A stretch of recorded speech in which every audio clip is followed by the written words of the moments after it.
내세에 대해서 많이 관심을 갖고 그것만이 내세만이 진짜다라고 생각하는 그런 거 있죠. 불교에서는 이 세상이 환상이다, 그림자다. 그러니 뭐 이 세상에 뭐 욕심을 부릴 거 뭐 있느냐. 환상이고 그림자니까 그 너무 붙잡지 말아라 이렇게 말을 이렇게 합니다.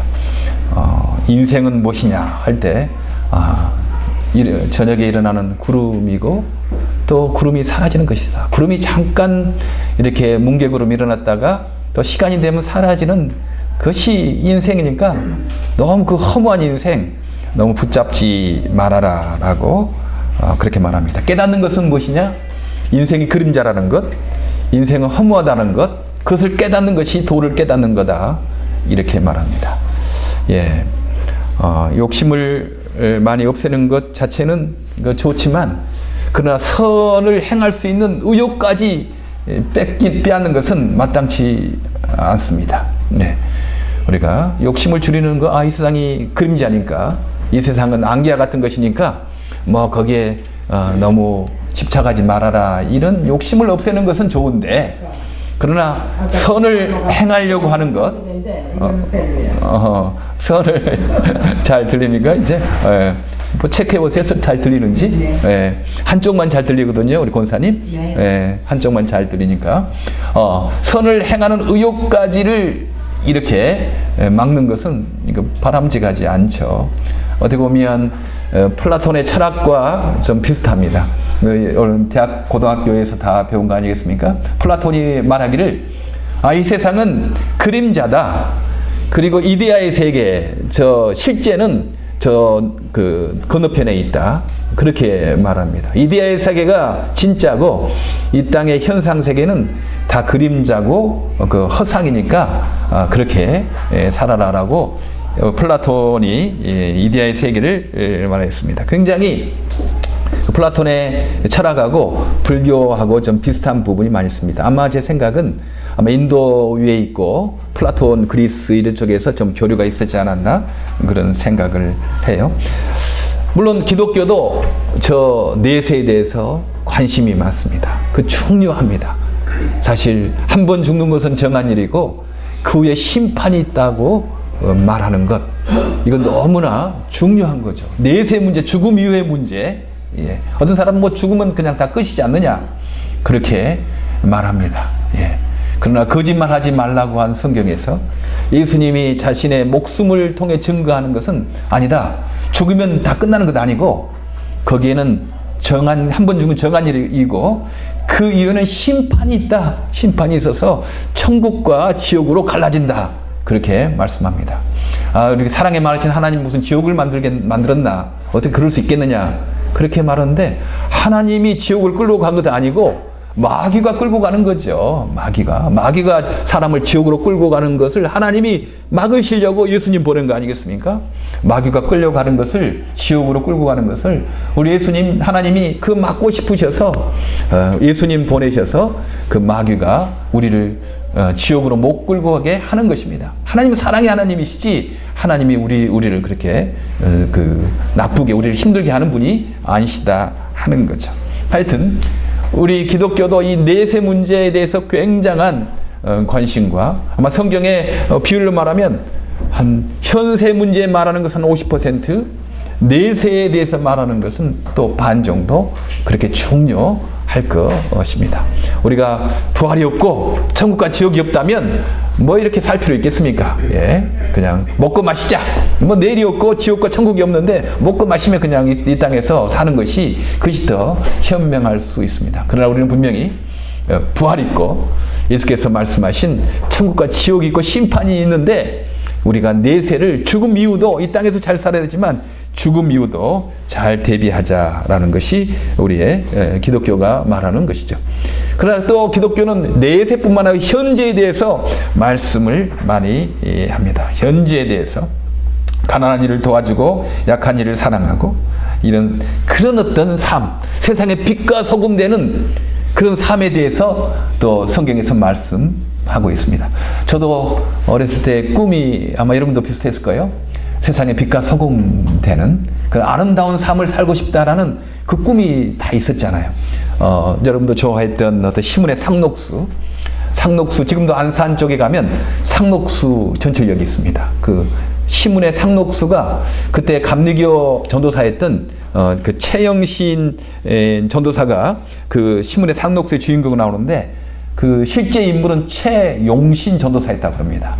그분의 모델을 통해서 가난한 농촌에 이 최용신 전도사님이 들어가서 정말 가난한 이들을 섬기고 돕는 예수님을 전하는 그런 모델을 시문이 상록수라는 이 소설로 썼어요. 저도 어렸을 때 참 감동을 많이 받고, 나도 최영신 그 주인공처럼 살아야 되지 않겠나, 그런 생각도 한 적이 있었고, 또한 이강수 선생님의 흙, 여러분들 다 좋아했죠. 주인공 허숭이라는 이 사람이 그 정말 농촌에 들어가서 가난한 이들과 함께 야합도 하고 그렇게 농촌을 계몽시켰던 이 주인공 그 허숭, 그리고 사랑 안빈 박사, 사실 그분도 실제 모델이 있었던 거죠. 장로님의 실제 모델이 있었던 것입니다. 이런 분들의 삶을 따라가고 싶은 그런 마음이 있었죠. 나도 세상의 빛과 소금이 되고 싶다, 이제 그런 소망이 있었고, 아마 그것을 계속 지금까지 잊지 않고 살고 있습니다. 어떤 분이 그런 말을 하더라고요. 요즘에 사람들이 다 동안 좋아하는데 막 동안을 만들려고 그러잖아요. 나이 주름도 펴고 수술도 하고, 요즘에 리프팅도 있다고 그러더라고요. 이렇게 주름을 뒤로 하면 얼굴이 펴진대요. 그 리프팅해서 동안을 만들려고 하는데, 동안보다는 동심이 중요하다, 그렇다고 합니다. 그렇죠? 나이 들어서 뭐 이렇게 너무 그냥 동안 만들려고 하지 말고, 우리가 간직할 것은 동안이 아니고 동심이다. 어린아이의 마음. 어린이 마음은 기뻐하잖아요. 조그만 일인데 기뻐하고 감사하고, 어린아이의 또한 가장 그 큰 특징 중 하나가 꿈이 있습니다. 꿈이 있는 거예요. 내가 커서 무엇이 되겠다. 저는 어린아이의 꿈이 무엇이냐면 만화방 가게 주인 되는 것이 꿈이었어요. 왜냐하면 만화가 너무 재밌거든. 이제 나중에 커서 만화방 가게 주인 되면 뭐 신나게 만화를 많이 보겠다 생각하니까, 앞으로 내가 커서는 또 그 만화방 가게 주인 되는 꿈도 이렇게 있었어요. 꿈이 필요한 거죠. 그런데 이상하게 나이가 들수록 이 꿈을 잊어버리고 사는 것이 많이 있습니다. 결혼을 하고 좀 애들 낳고 그러면 뭐 애들 좋은 대학이나 좀 보내고, 직장, 그 다음에 또 이렇게 취직하고, 또 손자 손녀 낳으면 또 삶을 또 손자 손녀 그렇게 보살피다가 또 나중에 정작 하고 싶은 그 삶을 살지 못하는 거예요. 정작 이렇게 손자 손녀 다 낳고 하려다 보면 이제 아내가 갑자기 남편 나 허리 아프고 나 이렇게 다리도 아파서 관절염에서 못 가, 이렇게 하는 경우가 많이 있습니다. 꿈을 잃어버리는 거죠. 나도 젊었을 때 빛과 소금 되는 삶, 시문의 상록수의 주인공 최영신 전사처럼, 또 흙에 나오는 그런 어떤 허숭처럼, 안빈 박사처럼, 그런 삶을 살고 싶다라고 꿈을 가지고 있는데, 그게 결혼도 하고 직장 갖고 애 낳고 그러면 이제 뭐 더 이상 그런 꿈을 꾸지 않아요. 그냥 나 몸이나 좀 건강하게 좀 편하게 살면 되겠다라고 생각하고 말게 된다는 것입니다. 그러지 말자는 거죠. 우리가 꿈을 갖고 살자. 우리 오늘 제목을 예수 혁명이라고 이렇게 제목을 적었습니다. 종교 그러면 내세나 문제나 해결하고 이 땅의 삶에 아무 관계도 없는 것처럼 그렇게 생각해요. 아니다. 우리는 내세에 분명한 뿌리를 두지만 이 땅에서 예수 믿고 살아가는 것은 혁명가로서 우리가 지금 사는 거다. 혁명가로서 삶을 살고, 그런 삶을 우리가 지금 이루어가고 있다는 것입니다. 아름다운 교회, 사회가 우리 사도행전 13장 1절부터 3절에 이루어지는 것을 보게 됩니다. 우리가 꿈을 꾸잖아요. 평등한 사회. 사람들이 부자나 가난한 사람이나 서로 섬기고 서로 사랑하고, 그런 인종차별이 없는, 우리가 미국에 가서 인종차별 좀 겪지 않습니까? 백인이 아니기 때문에 은근히 무시당하는, 영어를 잘못해서 그러는 것, 인종차별, 예, 이 과학이 발달한, 문명이 발달하고 뭐 그런 지식이 발달한 21세기에서도 지금 인종차별 문제가 있습니다. 그리고 가난 문제도 있죠. 부자는 너무 부자야. 예. 가난한 사람 너무 가난하고. 예. 방글라데시 이야기를 이렇게 또 이제 다음 주에 이제 방글라데시 선교보고를 이제 주의를 할 거예요. 예. 이제 지금 잠깐 이렇게 들었는데 거기에 한 아이는 너무 영양실조 걸려가지고 예. 밥을 못 먹는데 밥을 못 먹어서 이번에 이슈어 비슷한 것을 예, 사가지고 가서 이슈어를 줬더니 그 애가 저녁에 아프지도 않고 전에는 계속 아프고 막 힘들어 했는데 왜 그랬나 보니까 이제 이슈어를 먹으니까 저녁에 아프지도 않고 이렇게 건강하게 자란다고 그렇다고 합니다. 어떤 데서는 살을 빼야 된다고 영양이 과잉돼 가지고 살을 빼야 된다고 그런 거 있는가 하면 어떤 쪽에서는 너무 영양실조 걸려 가지고 참 아프고 그런 너무 불평등하잖아요. 세상 이러면 되겠습니까? 네. 좀 평등한 세상, 빈부 차이가 별로 없는 그런 세상 만들기를. 예. 그리고 또 거기에는 이 기저귀가 너무 없대요. 기저귀 없어서 애들이 늘 오줌 계속 이렇게 싸고 막 살갗이 허물어지고 그런데요. 근데 미국은요, 막 기저귀가 남아 도는 경우 있습니다. 예. 그래서 앞으로 좀 기저귀 같은 경우도 좀 모아가지고 우리 방글라데시나 또 가난한 나라의 그 장애인들 좀 이렇게 평등한 세상, 그런 세상 만들면 좋겠다. 그런 생각도 이렇게 하게 됩니다. 지난주에 말했던 장난감. 여기는 뭐 애들 생일 되면 할머니, 할아버지, 뭐 무슨 친척들 장난감을 너무 많이 갖다 줘요. 처치곤란입니다. 근데 다른 나라에서는 1년에 단 장난감 하나 없어서 이렇게 놀지 못하는 그런 친구들이 많이 있거든요.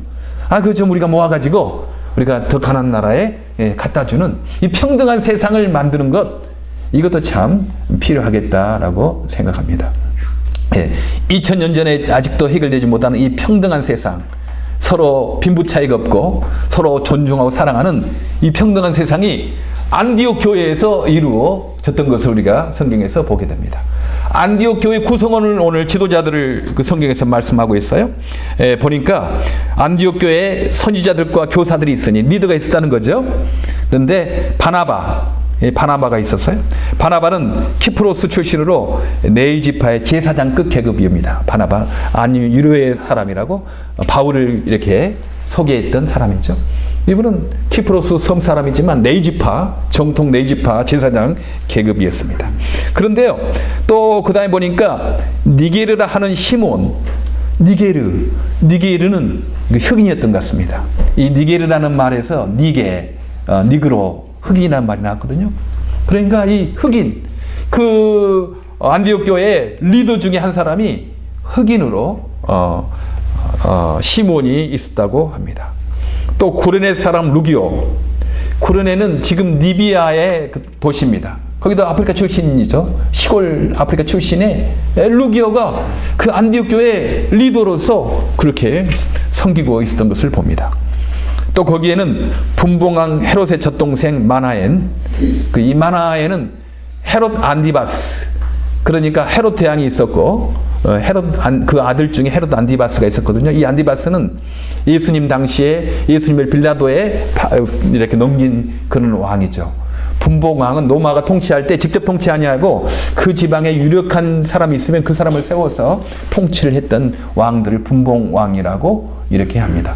분봉왕 이 안디바스가 자기 동생 빌립의 아내 헤로디아를 취해가지고 그 세례 요한이 왜 당신이 동생의 아내를 취한 것 마땅치 않습니다. 빼앗은 것 마땅치 않습니다 해서 세례 요한을 칼로 목베어 죽인 왕이 바로 헤롯 안디바스입니다.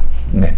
이 안디바스 헤롯 왕하고 어렸을 때 같은 젖을 먹고 산 젖동생, 그러니까 왕족이죠. 왕하고 친한 이런 사람도 이 안디옥 교회에서 있었다는 거예요. 그러니까 안디옥 교회는 시골 출신, 또 흑인, 또 그 바나바, 바울 이런 사람들이 정말 인종에 관계없이 빈부차에 관계없이 그 교회를 섬기고 있는 아름다운 교회가, 아름다운 세상이 이루어지고 있었습니다. 네. 자, 21세기에도 이렇게 인종 문제, 빈부 문제가 해결되지 못했는데 이렇게 아름다운 공동체가 생긴 그 사회, 우리가 그런 꿈꾸며 살면 되지 않겠습니까? 예. 인종 문제, 불평등 문제가 없는 그런 아름다운 사회를 만드는 게 우리의 좀 빛과 소금 되는 사회가 아닐까요? 예. 그런 꿈을 꿔봅니다. 사실 그런 꿈을 꾸었던 사람들이 있었어요. 예. 세상에 불평등도 없고, 가난한 사람 부자도 없고, 평등한 사회, 예. 차별도 없는 사회를 만들어 보자라고 이 역사상 그런 운동이 있었습니다. 네. 그것은 바로 우리가 잘 아는 공산주의 운동이지 않습니까? 공산주의. 재산을 같이 갖자.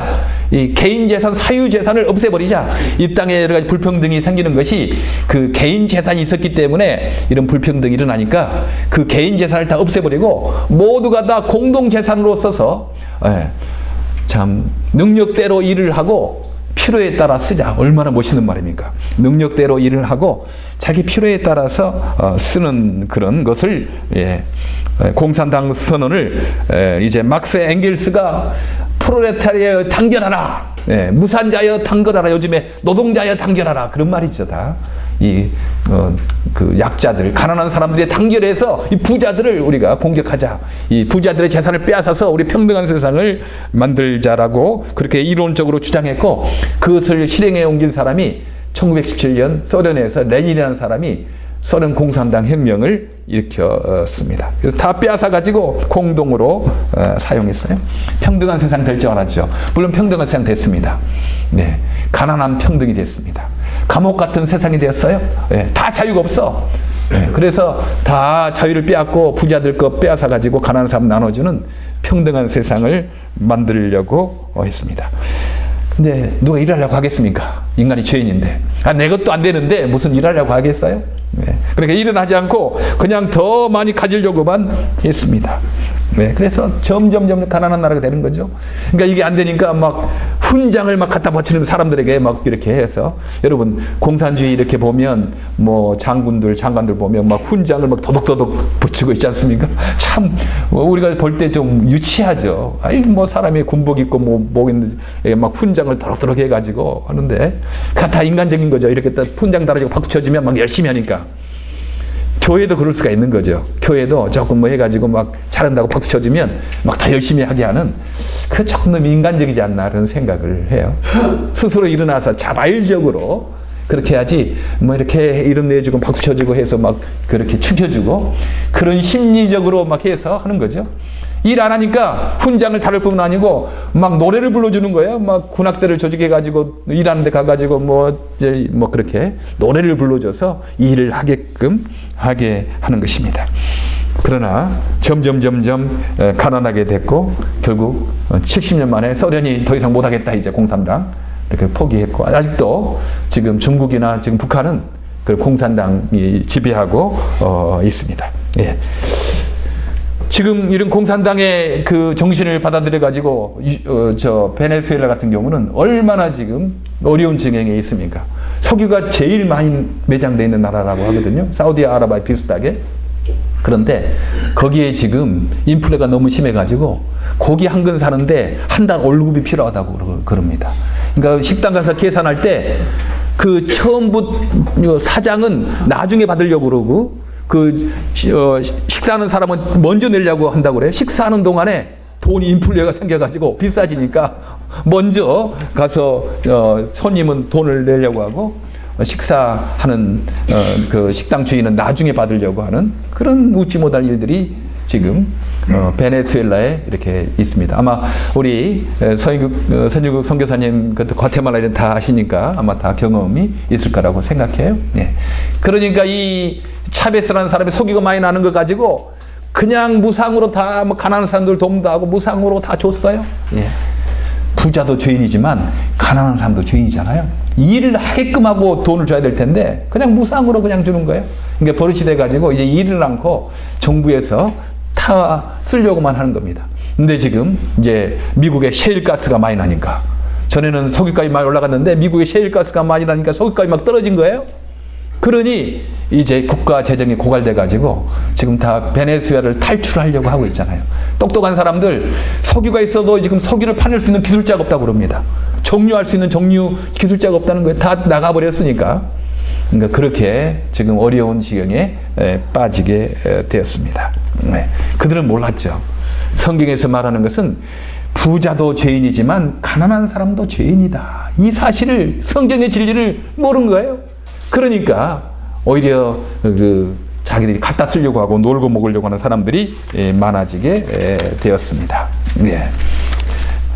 120년 전 조선 대한민국에도 이런 비슷한 일이 있었습니다. 불평등이 너무 심한 거죠. 부자는 너무 부자고 간사는 너무 가난하고. 그리고 양반, 상놈, 산업공상에서 양반 계급이 있고, 그다음 상인 계급이 있고, 노비 계급이 있고, 뭐 그런 계급이 있었어요. 예. 요즘에 보지는 못했지만 미스터 선샤인이라는 그 연속극이 굉장히 유명하대요. 혹시 본 적 있습니까? 저 들었어요. 근데 일제 치하 그때 당시 개화 당시에 그 배경을 했다고 합니다. 노비 출신 최유진, 이병현이 지금 그 주인공 하겠대요. 노비 출신 최병현이 노비였는데 선교사의 도움으로 미국에 가서 미국의 해병대 대위가 와가지고 다시 여기 와서 이제 처음에는 미국 해병대 대위니까 미국의 이익을 위했지만 우리 조선을 위해서 일하게 됐다라는 그런 이야기가 있다고 합니다. 근데 거기에 또 하나의 구동매라는 또 역할을 하는 사람이 있는데 이 사람은 백정의 자식이었대요. 백정은 고기 잡는 그 직업을 가진 사람입니다. 예. 이 사람은 천인 중에 천이었죠. 사람 취급도 하지 않고 백정이 양반의 자손에게 아이들에게 언제나 굽신굽신 인사를 해야 됐던 거예요. 그리고 어디 평민하고도 평민이 말을 하기 전에 말을 하면 그게 법에 걸리는 겁니다. 그러니까 이 노비는 그냥 겁탈을 당해도, 아내가 겁탈을 당해도 항의를 못하는 사람이 아니니까. 그래서 그 연속극에는 이 구동매라는 그 엄마가 백정의 아내였는데, 이 구동매도 어차피 백정이었잖아요. 이 아들을, 이 백정의 신분을 물려주고 싶지 않아서 쫓아냈대요. 쫓아내서 결국 일본에 가가지고 이제 무사가 돼서 다시 한국에 돌아온다라는 그런 이야기를 이렇게 저도 보지는 못했지만 그냥 줄거리를 잠깐 봤습니다. 나중에 시간 되시면 한번 보시길 바랍니다. 아마 굉장히 그런 역사적인 상황에 대해서 이야기를 하게 된 것 같습니다. 예. 이런 어떤 백정의 자식들, 백정의 신분들이 놀라운 변화가 있게 되었어요. 놀라운 변화가 이렇게 있게 됐던 것을 보게 됩니다. 지금의 인사동에 승동교회가 있거든요. 서울에 가면 대한극장도 있고 인사동이 있고 그 승동교회가 있어요. 저희 처갓집 식구들이 그 교회에 다녔고 그 장로님으로도 섬겼던 그곳이면 저도 이제 가끔 가고 한국 나가면 가고 그랬는데 그 교회 초창기의 이름이 곤당골 교회였다고 합니다. 이름이 곤당골 교회였어요. 거기는 선교사 세뮤엘 무어라는 분이 처음 교회를 이제 시작한 그 교회입니다. 그리고 거기에 또 같이 선교하던 분이 에베슨 선교사가 계셨는데 이 에베슨 선교사님은 고종의 주치의였다고 합니다. 왕의 몸을 만지고 이런 고종의 주치의였는데 한 번은 그 박성춘이라는 백정, 그때는 이름도 없었대요. 나중에 이름이 이제 그런데 이 백정이 창티푸스에 걸린 겁니다. 그래서 이 에베슨 이 에베슨 선교사가 이 백정 박성춘의 창티푸스를 고쳐줍니다. 이 박성춘은 너무 깜짝 놀란 거죠. 어떻게 왕의 주치의가, 왕의 몸을 만진 그 주치의가 나 같은 사람 같지도 않는 이 백정의 몸을 만지고 고쳐주는가? 이건 도저히 그때 당시에 생각할 수 없는 거예요. 지금은 뭐 왕이나 백정이나 고쳐주지만 그때 당시의 생각으로는 백정은 사람도 아니기 때문에 이 왕의 주치의가 자기를 고쳐준 낫게 하는 게 너무 감사해서 그때 당시에 곤당골 교회 세뮤엘 무어가 담당하는 그 교회에 가게 됐습니다. 그때 이제 교회를 막 시작해서 그 교회는 약 20명 정도가 있었는데 거기는 굉장히 정부의 고관들, 소위 양반들이 다니는 교회였다고 합니다. 그런데 이 백정이 이제 전도를 받아서 이 곤당골 교회에 오게 되니까 그 양반들 교회에서 반란이 일어나기 시작했어요. 이렇게 불평이 일어나기 시작했어요. 아니 어떻게 우리가 저 백정하고 같이 예배를 드릴 수 있겠느냐. 저 백정은 사람도 아닌데 우리 막 해멸 무호 목사님에게 우리 저분 교회 못 나오게 해야 된다고 그렇게 했지만 해멸 무호 목사님은 아니다. 예수 안에서 양반이나 백정이나 다 평등하다. 한 가지다. 사람이다. 저분 우리 교회에 들어가야 된다. 막 그렇게 이 셰멜 무 목사님이 결코 그 소신을 굽히지 않았던 거예요. 그러니까 이 양반 그 교인들이 이제 따로 교회를 만들어 가지고 나가기 시작했습니다. 그게 바로 양반 중심의 교회가 홍문수골 교회라고 했다고 합니다. 양반들이 이제 백정하고 예배드리기 싫으니까 홍문수라는 골이 있었는가 봐요. 거기 가서 또 교회를 세우고 거기서 이제 예배를 드리기 시작했어요. 그런데 이 백정이 모이던 이 곤당골 교회, 지금의 승동교회는 백정들이 너무 좋은 거예요. 사람 대접하지 않은데 어디 가나 무시하고 천대하고 그러는데 교회만 가면 정말 대접해주고 그렇게 집사 직분도 맡고 막 이러니까 이 그 성도들이 그 백정들을 많이 전도하기 시작합니다.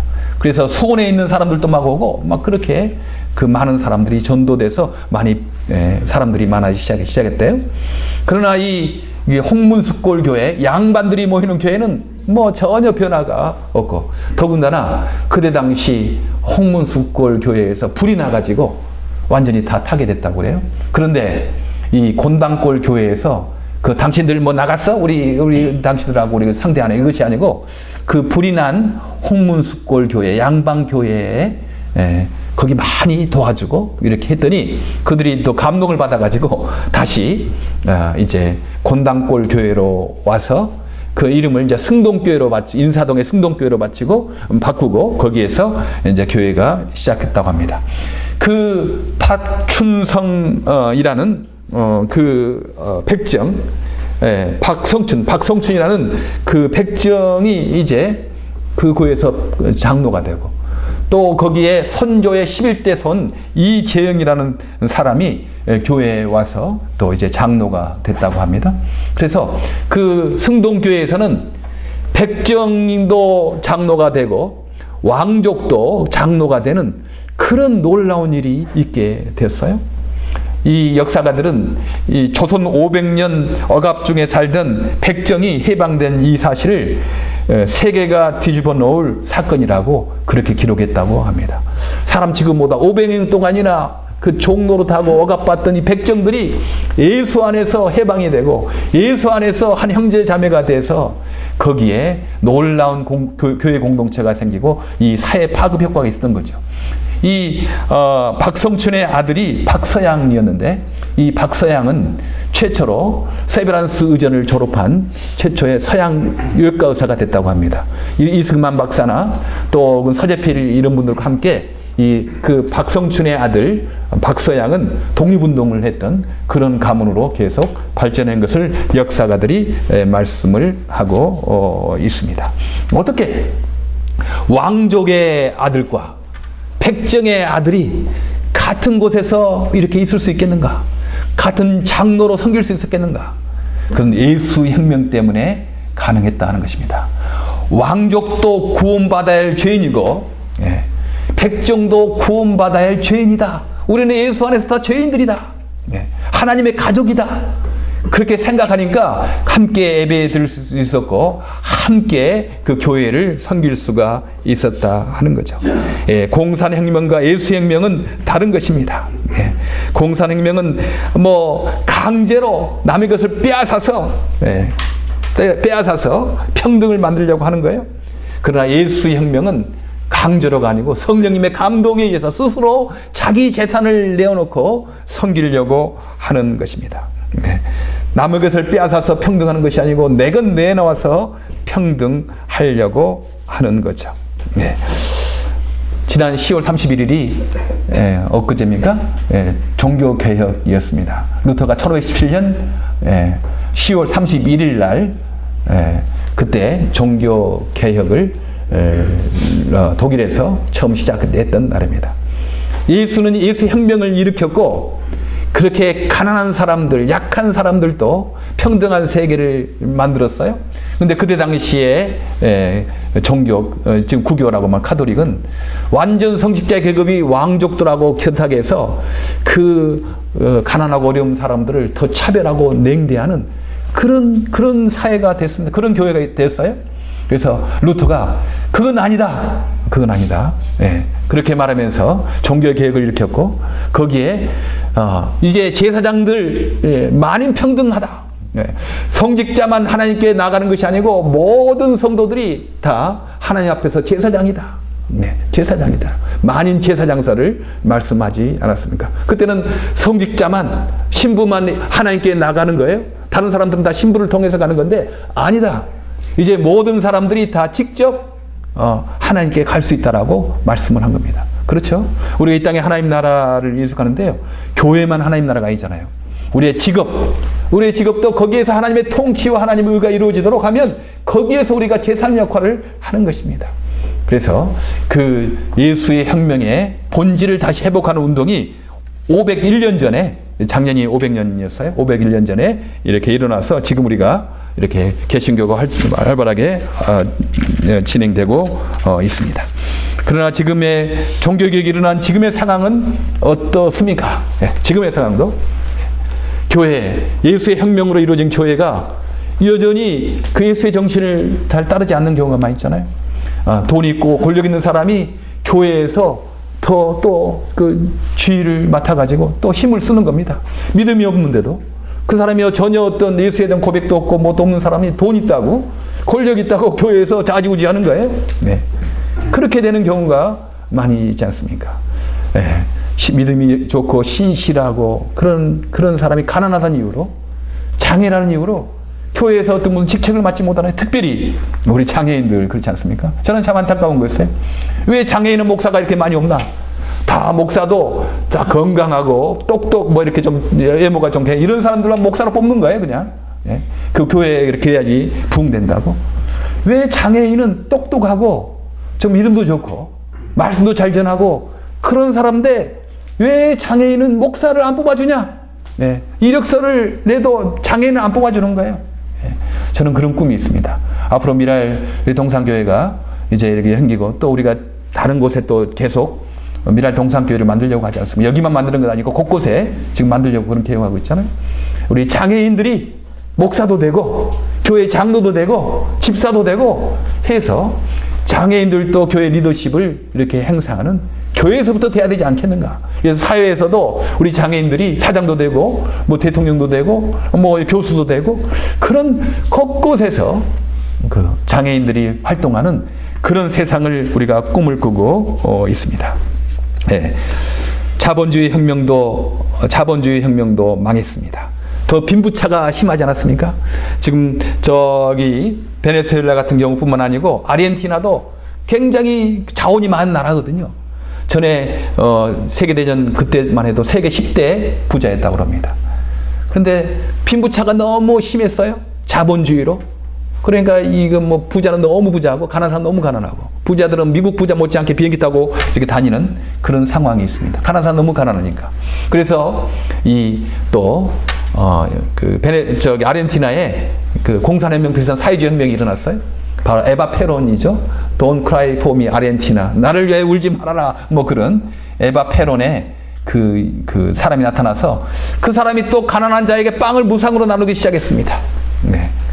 그런데 거기도 마찬가지로 가난한 사람도 죄인인데 일하지 않고 빵을 가지게 하니까 완전히 나라가 활력을 잃고 지금 굉장히 후진국으로 떨어지지 않았겠습니까? 공산혁명도 해결이 아닙니다. 그렇다고 그 반발로 자본주의 하면 빈부차가 더 심하게 됩니다. 그것도 해결이 아닙니다. 예수의 혁명만이 진정한 혁명이라는 것을 우리 역사상 증거하고 있습니다. 우리 교회가 장애인이나 비장애인이나 배운 사람 못 배운 사람이나 가난한 사람이나 부자나 이건 내 것이 아니고 주님께서 잠시 맡긴 나는 청직이다. 나는 매니저다. 그러니까 달란트 가진 사람들이 먹이려고 하는 거, 나 이거 잘해. 그러니까 뭐 내가 생색내서 하는 것도 아니고 주님께서 주신 이 달란트 내가 그렇지 않는 사람에게 섬겨야 되겠다. 예수 혁명이라는 거죠. 부자가 있다고 해서 이건 내 돈이니까 내 마음대로 내가 쓰는 거지. 그렇게 생각하지 않는 거예요. 우리 주님께서 나에게 잠시 맡긴 거다. 이거 가지고 가난한 사람들, 어려운 사람들 내가 도와야 되겠지. 그러니까 부자가 뭐 뽐내지 않습니다. 겸손하게 주님 맡기시는 것들을 가난한 이웃들을 위해서 섬기는 거죠. 예, 이런 사람들이 예수 혁명으로 많이 일어나게 됐고 지금도 계속되고 있습니다. 아마 미랄 동산교회는 이 자본주의도 안 되고 그렇다고 공산혁명도 안 된다. 예, 예수 혁명가일 때만이 진정한 변화가 있다는 사실을 믿고 따라가는 저 여러분 되기를 간절히 바랍니다. 예, 기도하겠습니다. 하나님 참 감사합니다. 우리에게 분명한 길을 가르쳐 주셨습니다.